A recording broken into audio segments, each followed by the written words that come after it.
What if the most terrifying thing in your room is not under your bed? Not behind your door, but waiting just beyond your window at exactly 3:17 a.m.? In tonight's true-style horror story, never look out the window at 3:17. A simple warning becomes a nightmare of fear, darkness, and something inhuman waiting to be seen.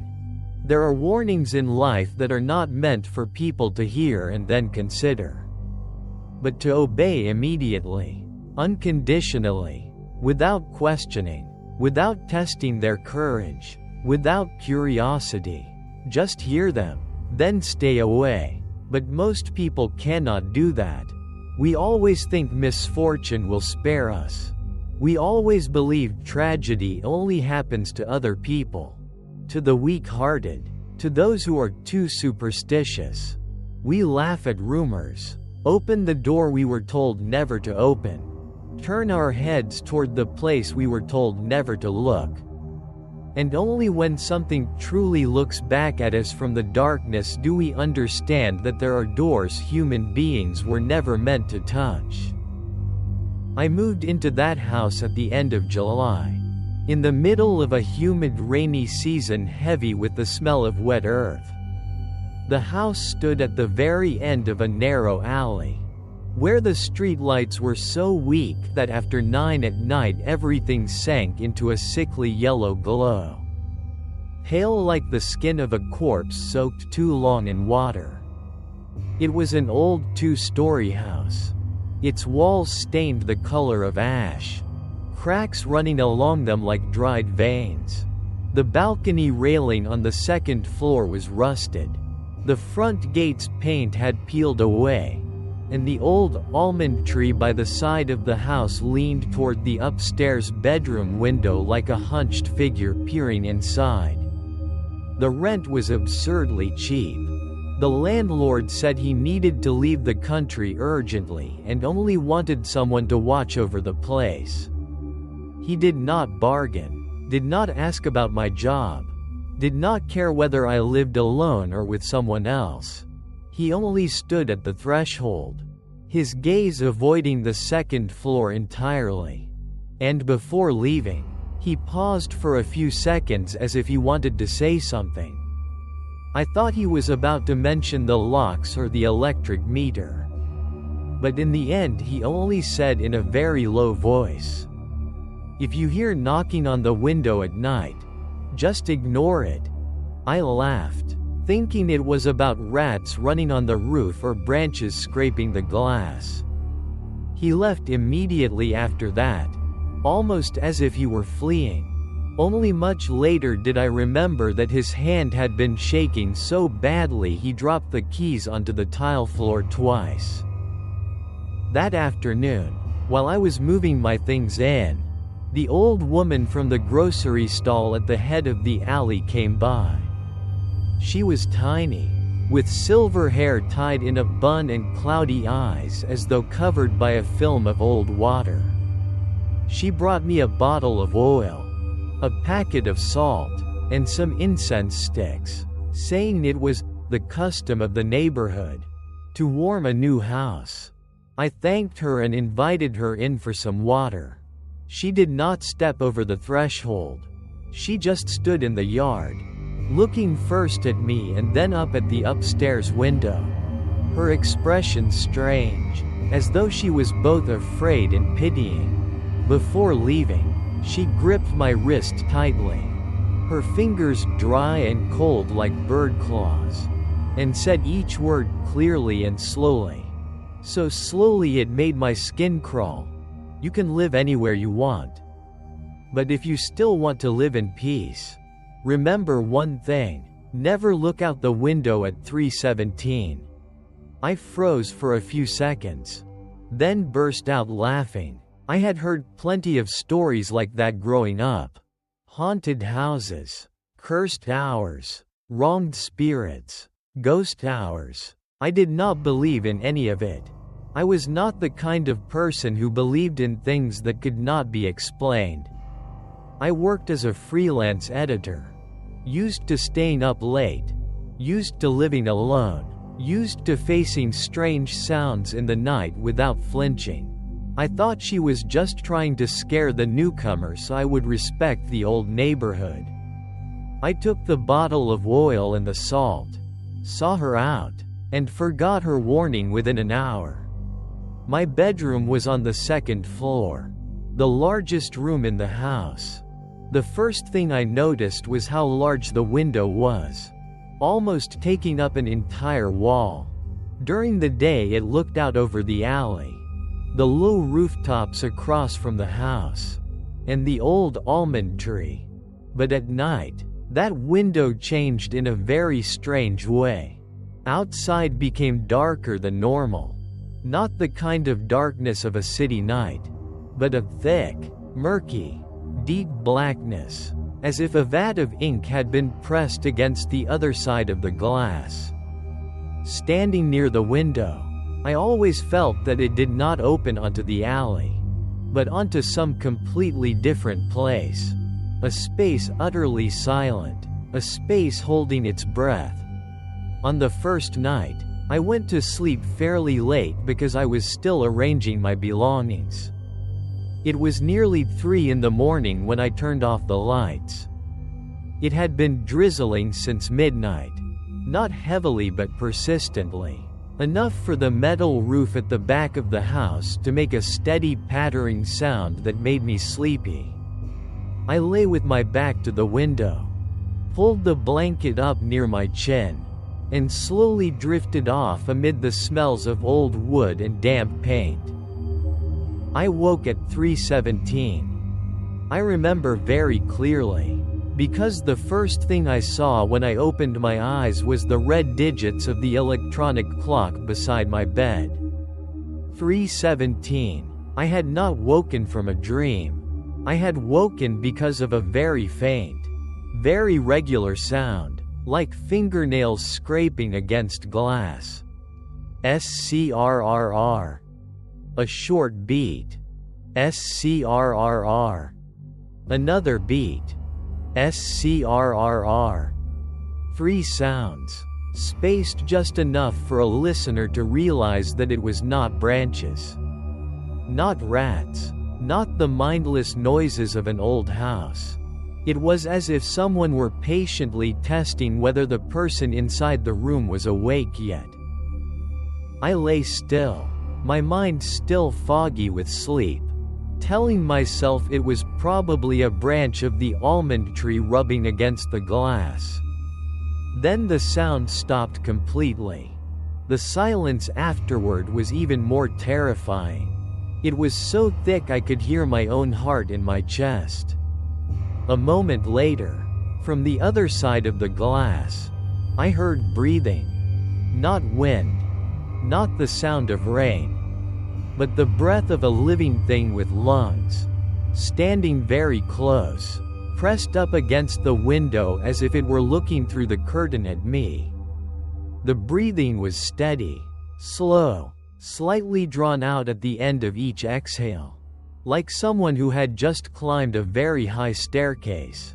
Each time it breathed out, the thin curtain stirred ever so slightly, just enough to make every hair on my arms rise. I remembered the old woman's words, and my spine immediately turned cold. Half of me wanted to jump up, turn on the light, pull the curtain aside, and see clearly what was out there. The other half was held rigid on the mattress by a fear that felt deeply instinctive. A fear without logic, a fear older than thought, as if my body had already recognized a danger my mind had not yet named. I did not look. About a minute later, the breathing disappeared. Everything went silent again. I could not get back to sleep until morning. The next day, I checked outside the window. There were no footprints, no branches long enough to scrape the glass, and there certainly could not have been a person standing there, because my room was on the second floor, with no ledge outside, no drain pipe, no foothold of any kind, only a straight wall streaked with moss dropping down to the cement yard below. I stared for so long that I ended up feeling ridiculous. In the end, I told myself I had simply been too tired. That my mind had exaggerated sounds in the rain. Nothing happened on the second night. On the third night, it came back. That night I was working late. Around 3 in the morning, I started to feel drowsy. My coffee had gone cold on the desk. My laptop was still on, the cursor blinking over a paragraph I had not finished writing. When I glanced at the clock and saw 3:16, I suddenly remembered the warning and turned to look at the window. The curtain was still drawn shut. The wind was not strong. Everything was motionless. I even clicked my tongue to myself, thinking I was being childish. The moment the clock turned to 3:17, there was a knock. Talk. A single knock, very clear against the glass. I froze. Then 2 more. Talk. Talk. 3 knocks. Always 3 knocks. The air in the room changed immediately. The atmosphere seemed to thicken, to become colder, heavier, fouler. A strange smell slipped into my nose. The smell of wet hair left too long, of moldy clothes. And underneath it all a thin metallic rot, like drain water after rain. My back locked stiff. The laptop screen, which had still been on, suddenly went dark though I had not touched it. In the black glass of the dead screen, I saw behind me that the window curtain had puffed outwards slightly and then collapsed again, as if someone had pressed their face to the glass and exhaled from the other side. I did not dare turn my head. The knocking came again, slower this time, as if the thing on the other side were losing patience. Talk. A pause. Talk. Another pause. Talk. My hands began to shake, and the computer mouse slipped from my fingers to the floor. That small sound made the whole room seem to jerk. I swallowed hard and reached for my phone to turn on the flashlight. But at that exact moment the phone screen lit up by itself. There was no call, no message. It was only the dark lock screen reflecting my own pale face. And right behind my right shoulder, in that reflection, there was a mass of black hair hanging down from the direction of the curtain. I dropped the phone too. When I jerked my head up, the curtain was still again. But in that brief instant, I knew I had not imagined it. The next morning I went to the old woman at the alley entrance. This time she did not act evasive. When she heard my story, her face turned gray, as if she had just heard that someone had died. She pulled me down onto a plastic chair in front of her stall and lowered her voice until it was almost nothing but breath. She said that house had once belonged to a family of 4. The father worked night shifts at a factory. The mother sold things from home. They had an 8-year-old daughter. And the grandmother was half paralyzed. They had lived there for 3 months when they first started hearing the knocking in the early morning. At first it was only one night. Then it became every night. The mother first thought it was neighborhood children playing pranks. But what child could climb up to a second-floor window at almost dawn? Then she started hearing her daughter talking to herself in her room. When she asked, the girl said a lady was standing outside the window asking her to come out and play. That the lady had very long hair and spoke so softly. And that she said if the girl looked out, she would see her. The father became furious and nailed boards over the window. The next night, the neighbors heard violent banging from inside the house. like someone smashing their own head again and again.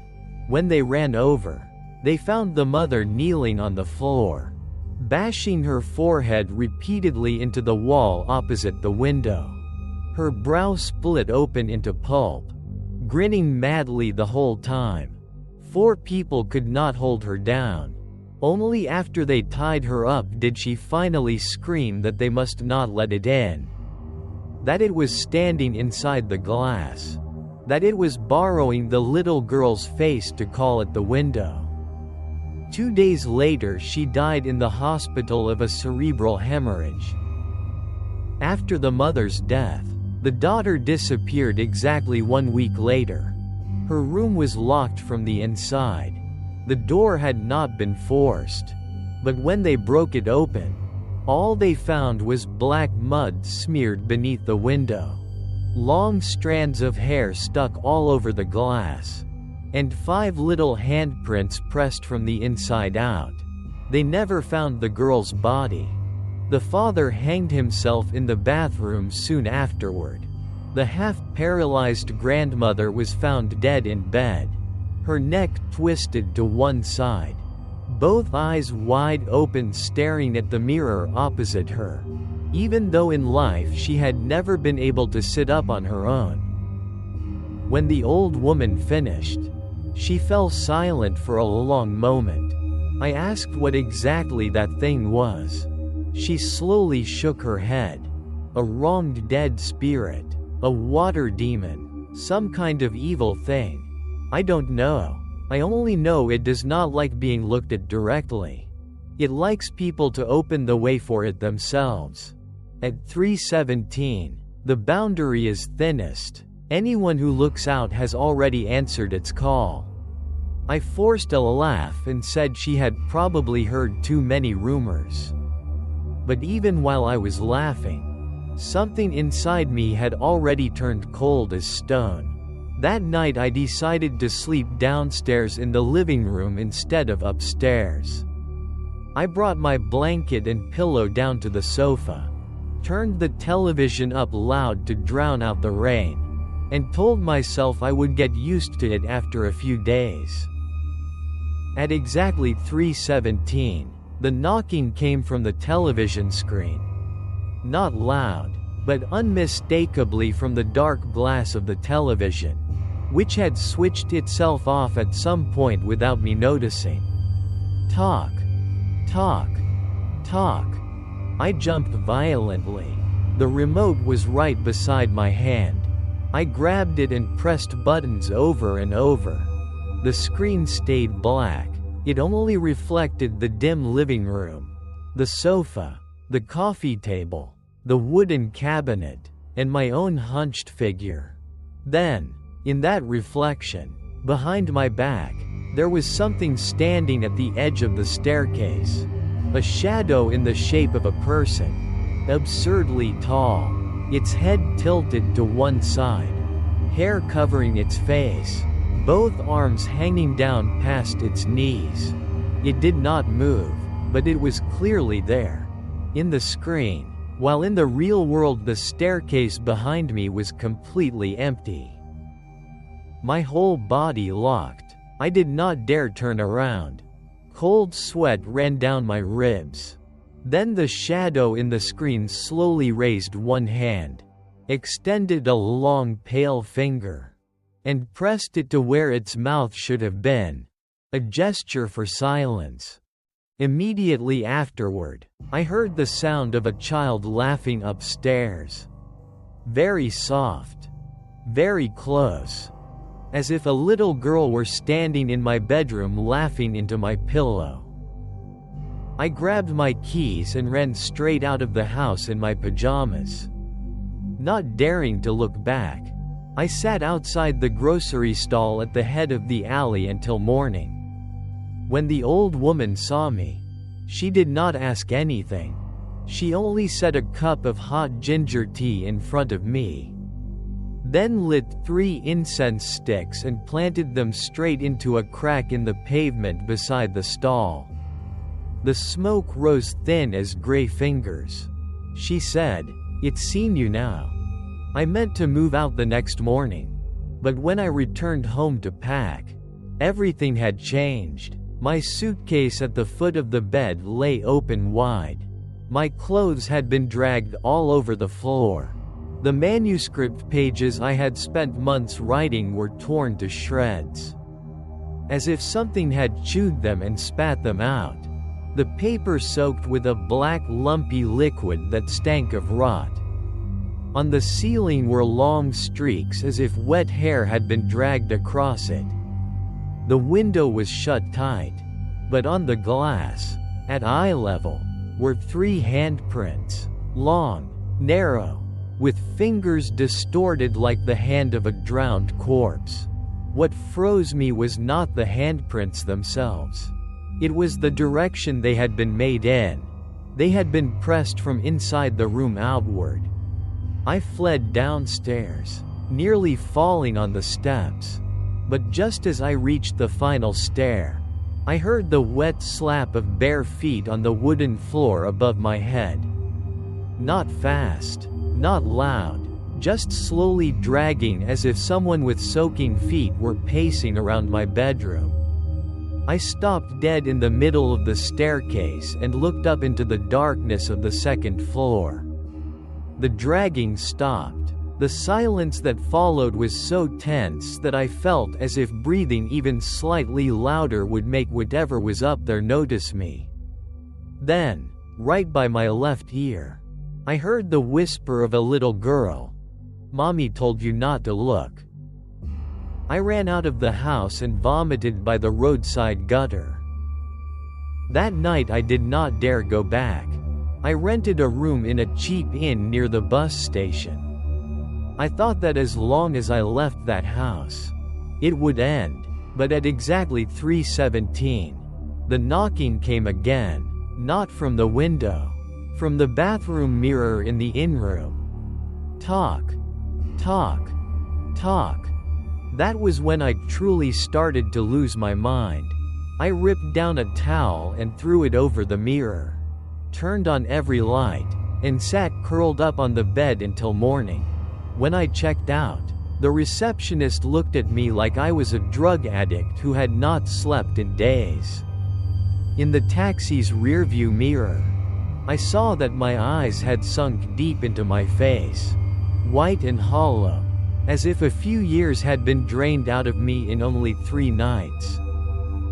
I went back to house number 17 in daylight with 2 friends. I did not tell them everything. Only said a thief had broken in and trashed the place, and asked them to come with me while I gathered my things. Having other people there made me feel steadier. The sun was bright and harsh, and everything seemed normal again. We opened the front door.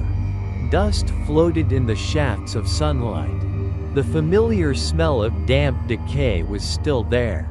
My friends joked around and mocked me for getting spooked so easily.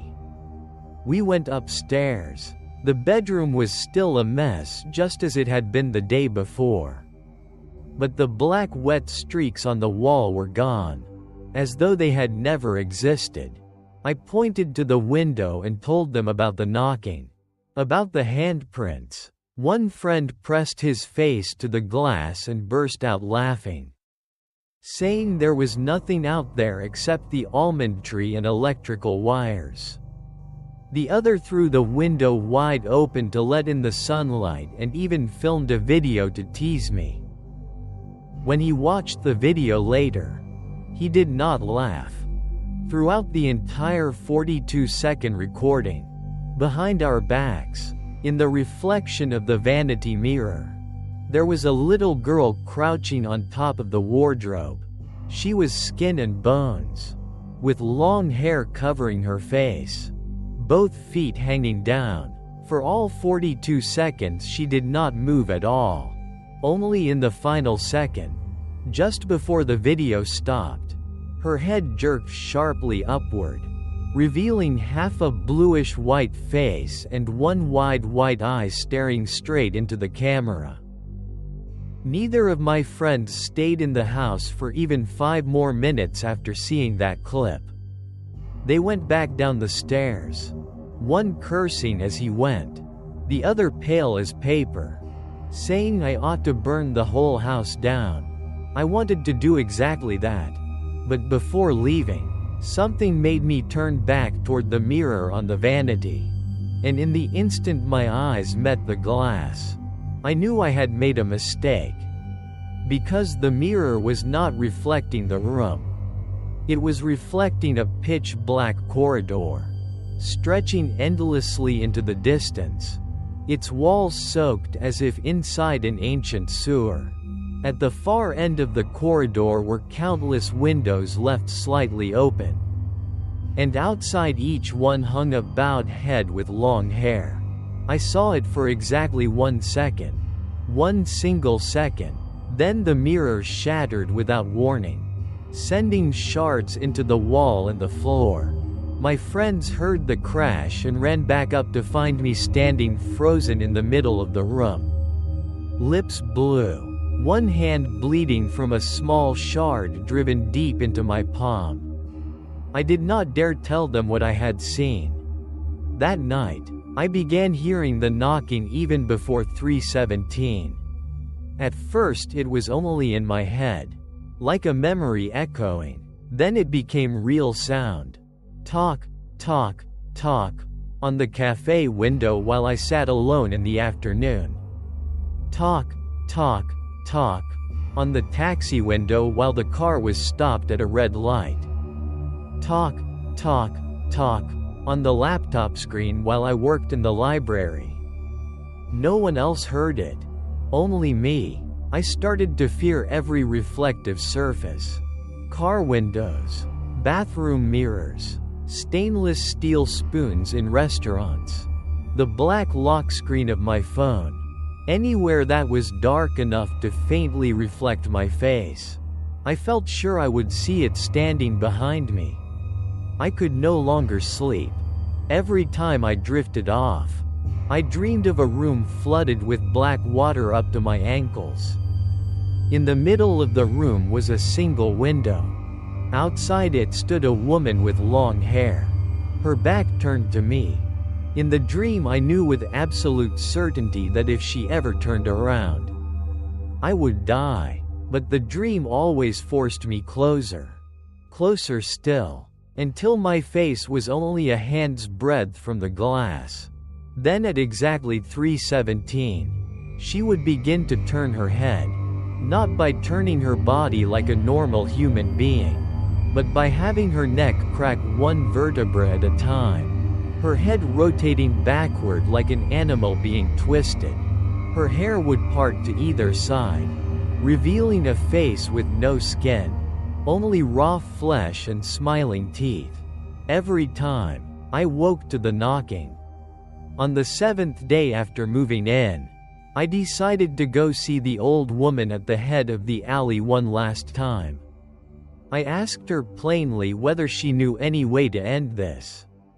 She was silent for a long time, then went inside and brought out an old yellow cloth bundle containing a talisman, a bit of incense ash, and a red string. She said she was not sure it would work, because that thing was no longer attached only to the house. It was attached to me now. She instructed me to lock all the windows that night, cover the mirrors, and not answer any voice that called me. No matter whose voice I heard, no matter how familiar it sounded, I was absolutely not to turn and look toward wherever it came from when the clock struck 3:17. I asked what would happen if I had already looked. She stared at me for a long time, as though deciding whether she should tell me the truth. Finally she answered, "Then it will know the way in." That night I stayed in the house. Not because I was brave, but because I knew running was pointless. If that thing had followed me all the way to the inn, then fleeing would only prolong it. I pasted talismans on the four corners of the bed, scattered salt in front of the bedroom door, covered the mirror with a heavy cloth, turned off my phone, removed the batteries from the electronic clock. But in the end I still kept a small analog clock on the table because I needed to know when the moment would come. I sat on the bed from 11 that night onward, my back against the wall, my eyes fixed on the clock hands creeping forward one tiny notch at a time. The whole house was silent as a grave. No traffic outside in the alley. No dogs barking, not even insects. The stillness was so heavy it felt as if some enormous invisible hands were pressing down on the roof. 3:16. The atmosphere in the room changed even before the clock hand touched 17. Cold rose from somewhere through the floor, creeping over my feet, climbing my calves, freezing as deep well water. The cloth over the mirror trembled slightly. The window shook very faintly. Not from wind, but because someone was touching the glass with fingertips. 3:17. 3 knocks sounded at once from every direction. From the window. From under the bed. From the mirror beneath the cloth. And from inside the wardrobe. Talk. Talk. Talk. I almost stopped breathing. The red string around my wrist suddenly tightened until it hurt. The bedroom door clicked softly, though it had been locked. Black water began to seep through the crack underneath it, spreading across the floor in a thin slick. The rotten smell swelled up, so strong it made me nauseous. Then a little girl's voice sounded from outside the room, sweet enough to make my skin crawl. "Mommy, open the door for me. I'm so cold." I bit my lip hard and shut my eyes. That was not my mother. I knew it, but the voice that came again, this time closer, as if lips were pressed right against the wood, was my younger sister's voice, the sister who had died when she was little.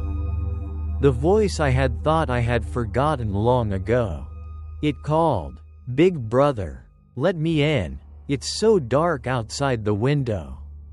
I burst into tears. My whole body trembled violently. The cloth over the mirror began to bulge, as though something inside the mirror was pushing outward. Beneath the bed came the sound of frantic scratching. The wardrobe shook. The black water had risen to my ankles without my noticing. Freezing cold. When I opened my eyes, I saw beneath the water dozens of long strands of hair floating softly, coiling around my ankles. Then the window opened by itself. There was no creak of hinges. The glass panels simply jerked apart as if 2 invisible hands had yanked them open. No rain blew in, no wind entered. Beyond the window was not the alley, not the almond tree, not the street lights. There was only a deep dark void, thick as a pit of black water. And from within that darkness, a face slowly rose. It did not resemble anything I could still call human. Its hair was long and wet, clumped together like river weeds over a skeletal body. Its skin was gray-white, split in places to expose dark flesh underneath. One cheek was sunken in as if something had gnawed part of it away. Its lips never fully closed, always slightly parted to reveal rows of small, crowded, yellowish teeth as sharp as fish teeth. But the worst thing was the eyes. 2 white eye sockets without pupils, as if the eyeballs had been boiled. It stared directly at me, and in that moment I knew it was not only looking at my body. It was looking through my memories, my fear, the darkest corners of my mind, as if rifling through them to find the softest place to crawl inside. It spoke, but the sound did not come from that mouth. It was the voices of many people layered together, children, women, old men, crying, laughter, whispers, all of it blending into one single sentence. "You've seen me." The instant the sentence ended, the cloth fell from the mirror. In the mirror, I did not see myself. I saw a room exactly like this one, but older, more rotten, filled with water up to the knees. On the bed sat the corpse of a man, his neck twisted sideways, his eyes wide open. It took me a few seconds to realize it was me. At that same moment, a wet arm shot out from beneath the bed and seized my ankle. Ice cold, slippery. The force was so strong it pulled me crashing to the floor. Salt scattered everywhere. The talismans at the corners of the bed burst into flame. Not red fire but a pale blue-green flame like corpse light. I screamed and kicked wildly.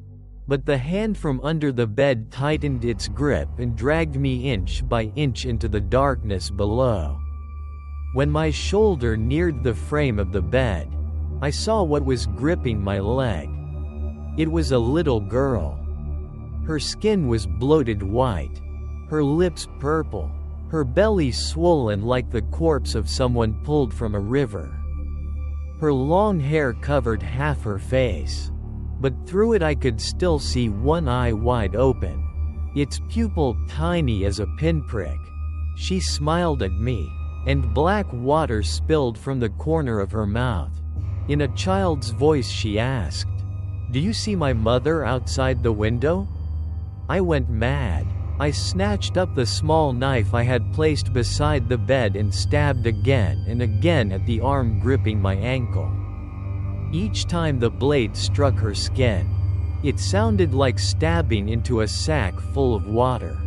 There was no red blood, only black liquid spurting out with a putrid stench. She did not let go. The more I stabbed, the wider she smiled. Then her head jerked violently, her jaw opening far too wide, and she sank her teeth into my calf. The pain tore me free of shock. I shrieked and wrenched myself up with all my strength, kicking her away. As I scrambled backward, I accidentally lifted my head and looked into the mirror one more time. And that was the final mistake. Because in the mirror, the thing standing directly behind me was no longer the woman at the window. It was me. A version of me. Face pale blue, eyes pure white, wet hair plastered to the forehead, mouth stretched wide in a smile of agonized distortion. It stood behind me in the mirror, though in the real room there was nothing there. Slowly, it raised its hand and placed it on my shoulder from the other side of the glass. My shoulder turned freezing cold, as if plunged into ice. Then the me inside the mirror leaned close to my ear, its lips unmoving, while the voice spoke directly inside my head. "Now it's your turn to stand outside." The room shook violently. The window glass exploded. The wardrobe crashed over. Every light in the house went out at once. In the final darkness before I lost consciousness, I saw dozens of faces pressed against the open window frame outside. Not only one, women, children, men with necks bruised purple from hanging. All of them with long wet hair, gray flesh, white eyes, mouths smiling soundlessly. They crowded there as if waiting for their turn to come in. And among them, standing in the center, was me. The next morning, the neighbors found me unconscious in the yard, barefoot, my body covered in scratches and dark bruises. The house was still locked from the inside. My bedroom window was shut tight and completely intact, with no sign of having shattered. There was no water in the room, no hair, no burned talismans, nothing except the mirror, cracked by a single vertical line down the middle. I was taken to the hospital with a high fever, severe dehydration, and acute psychological shock. The doctors said I was suffering from sleep disorder and hallucinations caused by stress. They gave me sedatives. The sedatives made me sleep, but sleep did not save me. Because after that night, I no longer knew when I was truly awake. Every night at exactly 3:17, I heard the knocking. Sometimes it came on the hospital room window. Sometimes on the metal cabinet door. Sometimes from the monitor screen. Every time I jolted awake, the room would look normal. Nurses passing in the hallway. But in any reflective surface I could see the figure with the long hair standing farther back behind me. Every day that figure came a little closer. No one believed me. I stopped telling anyone. I learned not to look into glass. Not into water. Not into other people's eyes for too long. Because sometimes in the depths of their pupils I could also see a dark wet space beginning to open. I was discharged after 10 days. I abandoned house number 17. Abandoned all my belongings. Abandoned my work. I moved to another city. But distance meant nothing to something that had already attached itself to me. On the first night in the new apartment on the 14th floor, there were no windows facing dark alleys. No almond tree. No old metal roof. Only large glass panels overlooking buildings lit up at night. I thought this time I was safe. I took my medicine, drew the curtains, and lay down facing the wall. 3:17. Talk. Talk. Talk. The knocking did not come from the window. It came from the inside of my eyelids. I opened my eyes with a gasp, and in the black screen of the television across from me, I saw someone standing outside on the balcony. No one could possibly stand there, because I was on the 14th floor. But it stood there anyway. Its hair drifting faintly in air without wind. It raised one hand. A pale hand touched the glass. Then it smiled with my own face. It has been more than a year since then. I have not lived anywhere for more than 3 weeks at a time. I seal every mirror. I do not use screens when they are dark. I do not go outside after midnight. I try to stay awake every night so I will not be dragged back into dreams of the wet corridor and the rows of windows full of bowed heads. But the harder I resist, the closer the knocking comes. Some nights it sounds right inside my chest, as if my heart is knocking from a place that no longer belongs to me. Some nights I wake and find both my feet smeared with black mud. Even though the door is still locked. Once I looked down at my ankle, at the place where the little girl bit me that year, and discovered that around the faded scar there were tiny fingerprints, as if something beneath the skin were clinging to my bones from the inside. I am writing all this down not because I expect anyone to believe me.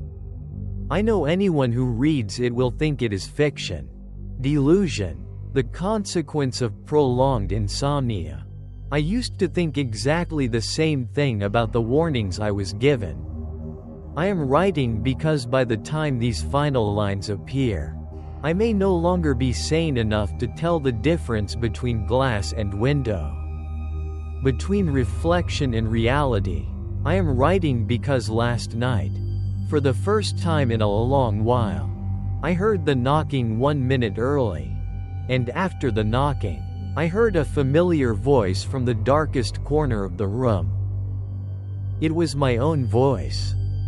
It whispered very clearly, very close, very gently, as though soothing a child afraid of the dark. Hurry up, come stand out here in my place. It is 3:16 now. I no longer dare look at the clock, but I know there are only seconds left. The window glass in front of me is turning dim, like the surface of water. On the other side there are no longer city lights. Only a deep black void where dozens of heads are slowly lifting. I see the woman with the long hair. I see the bloated child. I see the man with the bruised neck. And I see an empty place among them, shaped exactly like a human body. If you are reading this at night, and if around you there is any surface dark enough to reflect your face, do not look into it. Do not check the window. Do not tell yourself that one quick glance cannot hurt.